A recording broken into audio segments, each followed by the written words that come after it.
বৃহস্পতিবার সন্ধ্যা থেকে শুক্রবার শুরু হয়ে যায়। শুক্রবার বা জুমার দিন, এই দিন সম্পর্কে কোরআন এবং হাদিস থেকে ঘেঁটে আমরা 14টা আমলের কথা একটা লম্বা বড় ভিডিওতে বলেছি।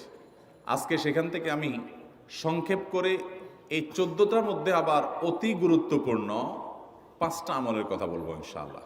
নাম্বার 1, সবচেয়ে বেশি যেটা করতে হবে পরিমাণে, জুমার দিন জুমার রাত, বৃহস্পতিবার সন্ধ্যা থেকে নিয়ে শুক্রবার সন্ধ্যার আগ পর্যন্ত পরিমাণে সবচাইতে বেশি করতে হবে যে আমলটা, সেটা হলো দুরূদ শরীফের আমল। নবী করিম সাল্লাল্লাহু আলাইহি ওয়াসাল্লাম বলেছেন, আকসিরু আলাইয়া মিনাস সালাতি মিন ইয়াউমিল জুমআতি ওয়া লাইলাতিল জুমআহ, তোমরা জুমার দিন এবং জুমার রাতে আমার প্রতি বেশি বেশি দুরূদ পাঠ করবে, দুরূদ প্রেরণ করবে। ফাইন্না সালাতাকুম মা'রুদাতুন আলাই, কারণ তোমরা যে দুরূদ পাঠ করো এটা আমার কাছে পেশ করেন আল্লাহর ফেরেশতারা, এবং রীতিমতো নামধাম সহকারে আল্লাহর একদল ফেরেশতা নিয়োজিত আছে। তারা বলেন, আল্লাহ, হে আল্লাহ রসুল, আপনার অমুক উম্মত, অমুক অনুসারী, আল্লাহর অমুক বান্দা পৃথিবীর অমুক প্রান্ত থেকে, অমুক দেশ থেকে, অমুকের সন্তান, সে আপনার প্রতি দুরূদ পেশ করেছে জুমার দিনে, জুমার রাতে বা অন্য সময়ে। এটা নবী করিম সাল্লাল্লাহু আলাইহি ওয়াসাল্লামের কাছে রিপোর্ট দেওয়া হয় আল্লাহর নিযুক্ত ফেরেশতাদের মাধ্যমে।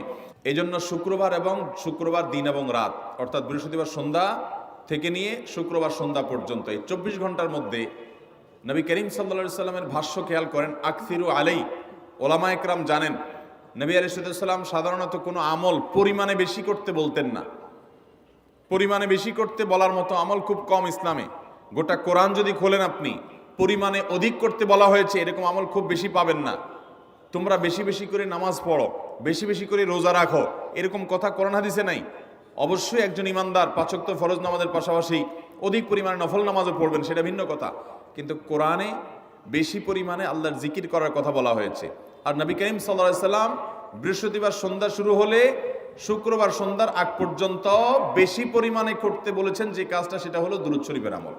দুরূদের এই আমলটা, এটা করার জন্য আল্লাহ তাআলা এমন সহজ করে দিয়েছেন যে ওযুর প্রয়োজন নাই। আপনার ওযু নাই, তারপর আপনি দুরূদ পাঠ করতে পারবেন। এবং আপনি এই বড় দুরূদ পড়ার মতো সময় নাই, তো আপনি একেবারে সবচেয়ে সংক্ষিপ্ত দুরূদ পড়েন সাল্লাল্লাহু আলাইহি ওয়াসাল্লাম, তাতেও দুরূদ পাঠের সওয়াব পাবেন। আমলটা করব তো ইনশাআল্লাহ। নাম্বার 1। নাম্বার 2, জুমার দিন উপলক্ষে অন্য যে কোনো দিনের চাইতে জুমার দিন অর্থাৎ শুক্রবারের ফজর নামাজ পুরুষরা মসজিদে জামাতের সাথে পড়বেন।